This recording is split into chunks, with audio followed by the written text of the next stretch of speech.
Back మనం మోదర్ రూరల్లో already ఒక ప్రెస్ మీట్ పెట్టుకున్నాం. క్రైమ్ నెంబర్ 148/2025 దాంట్లో 4 అరెస్ట్ చేశాం. ఆ కేసులో యొక్క పురోగతి గురించి దీంట్లో మాట్లాడాలని నేను వాళ్ళ ప్రెస్ మీట్ పిలవడం జరిగింది. ఆ కేసు పురోగతిలో మేము చేసిన ఎంక్వైరీలో తెలిసింది ఏంటంటే, ఈ అమర్ సింగ్ అనే అతను సతారా సూర్యప్రభ ఫార్మా కెమికల్ అనే ఒక కంపెనీ రన్ చేస్తూ ఉన్నాడు. బాబురావు బసవరాజ్ కడారే అలియాస్ ప్రసాద్ కడారే అనే అతను బయో స్టిమ్యులెంట్ కంపెనీ రన్ చేస్తున్నాడు.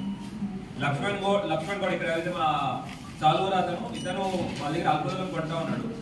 విశ్వనాథ్ అనే అతను ఈ రాశి ట్రేడర్స్ ఫార్మా కంపెనీ రన్ చేస్తూ అతని యొక్క పని ఏంటంటే ఇట్లాంటి ఫార్మా ప్రోడక్ట్స్ అమ్మడం కొనడానికి పర్మిషన్ తీసుకున్నాడు.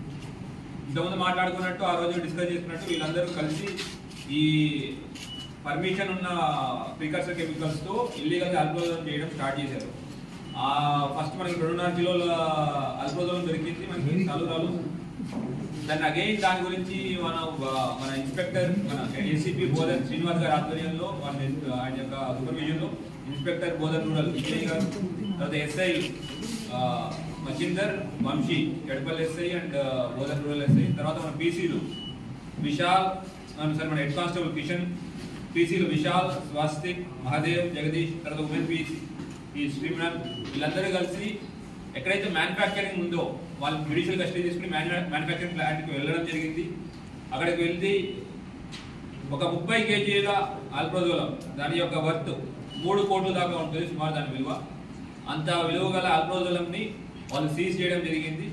అది ఉమేగ్రా టు షోలాపూర్ నేషనల్ హైవే మధ్యలో ఒక ప్లాంట్లో వాళ్ళు దాచిపెట్టడం జరిగింది.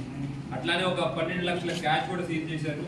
తర్వాత ఏదైతే ఫ్యాక్టరీ ఉందో సూర్యప్రభ ఫార్మ్ కంపెనీ ఏదైతే ఉందో ఆ కంపెనీ యొక్క వర్త్ 4 కోట్లు, కానీ అల్ప్రోజోలం వాడుతున్నారు, మ్యానుఫ్యాక్చర్ చేస్తున్నారు అనే విషయం ద్వారా ఆ ఫ్యాక్టరీని కూడా సీజ్ చేయడం జరిగింది. ఆ 4 కోట్ల ఫ్యాక్టరీని కూడా సీజ్ చేశాం. తర్వాత ఫోర్డ్ కార్ A2 ఏదైతే ఈ డబ్బులతో కొన్నాడు అని డిక్లేర్ చేశాడో ఆ కార్ని కూడా సీజ్ చేయడం జరిగింది. సో ఈ ఒక మన ఇన్వెస్టిగేషన్ జస్ట్ వాళ్ళు అరెస్ట్ చేసి వదిలేయకుండా వాళ్ళు ఎట్లా మ్యానుఫ్యాక్చర్ చేస్తున్నారు, ఏ ప్రాసెస్లో మ్యానుఫ్యాక్చర్ చేస్తున్నారు అనే దాంట్లో కూడా వెళ్ళడం జరిగింది. వాడు పారాక్లోరో నైట్రోబెంజీన్ అనే ఒక నార్మల్ అగ్రికల్చరల్ ప్రోడక్ట్ ఏదైతే ఉందో, ఏదైతే మన కెమికల్స్ మన ఫర్టిలైజర్ వాడతారు దాని నుంచి ఈ డిఫరెంట్ ప్రాసెస్ ద్వారా 4-5 స్టెప్స్లో ఆల్ప్రోజోలం అనే ఒక నిషేధిత NDPS ప్రోడక్ట్ని మ్యానుఫ్యాక్చర్ చేసి ఇక్కడ పేదవాళ్ళకి కళ్ళులో కల్పించి వాళ్ళని ఇలాగా ఈ మత్తు పదార్థాలకి బాధ్యతలు చేస్తున్నారు. సో ఇటువంటి వాటిని ఎట్టి పరిస్థితులు మనం ఉపేక్షించేది ఉండదు. మన డ్రగ్ ఫ్రీ తెలంగాణ కోసం మన గవర్నమెంట్ చాలా కష్టపడుతూ ఉంది. పోలీసులు, టీనాప్స్, డిఫరెంట్ వింగ్స్ చాలా కష్టపడుతున్నాయి. అండ్ ఒక ఇన్ఫర్మేషన్ని సోర్స్ టు కన్స్యూమర్ అనేది ఎండ్ టు ఎండ్ యొక్క బేసిస్లో ఇన్వెస్టిగేషన్ చేస్తున్నాం. పట్టుకొని వదిలేయకుండా వాళ్ళకి అల్ప్రోజోలం దొరికిందని వదిలేయకుండా మన DGNAB యొక్క టెక్నికల్ ఇన్పుట్, వాళ్ళ యొక్క కంటిన్యూస్ గైడెన్స్తో మనం ఎక్కడైతే మ్యానుఫ్యాక్చర్ చేస్తున్నారో, ఎవరు చేస్తున్నారో, ఎలా చేస్తున్నారో అనే పద్ధతుల దాకా అక్కడికి వెళ్ళి ఆ కంపెనీలు సీజ్ చేయడం కూడా జరుగుతాం. సో మన ప్రజలందరికీ మన మీడియా మిత్రుల ద్వారా ఒక విజ్ఞప్తి, మీ ఏరియాలో ఎక్కడైనా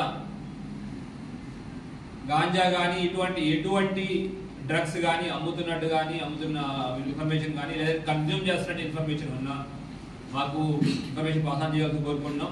అట్లానే ఈ కన్జ్యూమర్స్ గురిగా మా యొక్క ఎయిమ్ వాళ్ళని హరాస్ చేయడం కాదు. దాని గురించి మేము డిస్ట్రిక్ట్ జడ్జి గారితో కూడా మాట్లాడడం జరిగింది. వాళ్ళు కూడా దీనికి సానుకూలంగా స్పందించారు. విక్టిమ్స్ ఎవరైతే ఉన్నారో, ఇట్లా కన్జ్యూమర్స్ ఉన్నారో వాళ్ళకి డీఅడిక్షన్ సెంటర్ ఇస్తే వాళ్ళకి ఎటువంటి శిక్ష ఉండకుండా మేడం 64 NDPS యాక్ట్లో ఒక వెసులుబాటు ఉంది అని మేడం గారు కూడా చెప్పి దాని గురించి డిస్కషన్ కూడా చేయడం జరిగింది. సో మా అందరికీ మీ ద్వారా మా యొక్క విజ్ఞప్తి, ఎటువంటి డ్రగ్ అబ్యూజర్స్ ఉన్న ఒకవేళ డ్రగ్స్ బానిసలైన ఎవరైనా ఉంటే మాకు ఇన్ఫర్మేషన్ ఇవ్వాలని కోరుకుంటున్నాం. వాళ్ళని మార్చి మళ్ళీ మెయిన్ స్ట్రీమ్ సొసైటీలో తీసుకురావడానికి మేము ప్రయత్నం చేస్తాం.